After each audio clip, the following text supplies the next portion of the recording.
qajeelummaan ishee akka biiftuu ganamaa amma ol ba'utti fayyinni ishee akka bucaa boba'utti amma ibsutti ani waa'ee Xiyooniif calleen hin jiru waa'ee Yerusaalemiif hin boqotu. Grace and peace to you from God our Father and the Lord Jesus Christ. Maqaan Waaqayyo waan sirratti waamameefi kan hojjetu hojii Waaqayyo waan ta'eefi jireenya Waaqayyo waan ta'eefi Waaqayyoof buli. Kana booda waan hojjetu hundumtuu dhimma isaa qajeela.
Yaa gooftaa ati waaqayyo kooti kan sin galateeffadhaa maqaa keessan jajadha.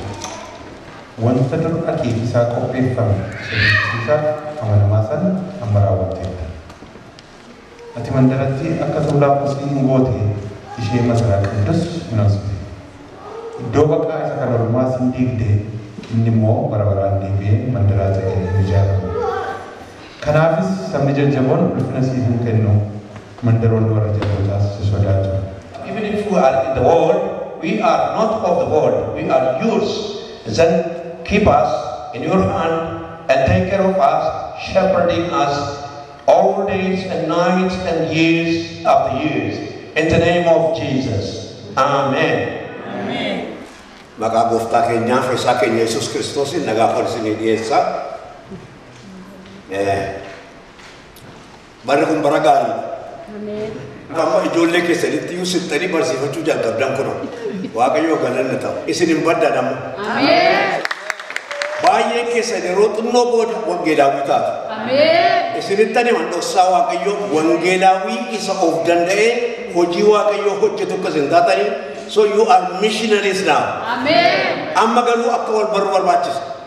Adiidhaa gurraachaa eenyuun jiru biyyi lafaa kan keenya.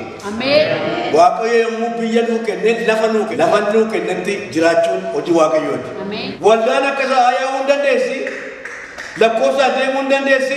Mul'ata malee garuu waldaan guddachuu hin dandeessu. Mul'ati keessa maali? When you have vision, you can see forward what will happen to your people, to yourself, to your children. Do you have a vision for your future? Maal barbaadaa jirtu? Atuma beekumsi jiru hubannaa dhabna. Atuma ogumni jiru hubannaa dhabna. Hubannaa dhabuun immoo guyyaa guyyaatti waan jireenya keenya keessa jiru balleessaa deema. Maayindii Waaqayyo si geggeessa. Ani Waaqayyoon akka keetti akka kootti ni ilaala. Waaqayyo adda. Kanaaf humna isa waaqarraa isaatti bira ga'uu hin dandeenye sitti uwwisuu kan danda'u carqiin kee qoricha ta'uu kan danda'u gaaddisi kee qoricha ta'uu kan danda'u kanatti dubbatte qoricha ta'uu kan danda'u kan hojjette qoricha ta'uu kan danda'u yommuu isatti sittuudha. Stick to Jesus. Stick and stick and stick to him. Waaqayyotti maxxana. Biyyi kun biyya aayikaan duuti. Biyyi keenya biyya nama kibilii 12 fidellee afaan kaa'anii. Afaan wal kaa'anii wal guddisanii sarbaa irratti wal baatanii wal guddisanii hundi ishee maxxannee taatee hafte. Ijoollee keessan defaati maxxantummaa irraa kaasaa maankaatti kennaa borcanii booda tabaranii. namni dhalootuma jalqabee waaqayyo nama godhee isa uume yommuu uume sammuu kenneef. The mind is given. Sammuun kuni hojii biyyi lafaa amma yoonaan hojjetin hojjechuu danda'a. Ani bisin yeroo hundumaa waan salphaa waan barbaannuuf salphannee lafa irratti hafne. Amma yeroo waan salphaa barbaannu hafeera. Kanaaf ogummaan waaqayyo irraa erga fudhanne booda hubannaa na barbaachisa. Hubannaa namni tokko qabaachuu na barbaachisa. Hubannaa ijoollee keenyaaf qabnu. Hubannaa waldaa keenyaaf qabnu.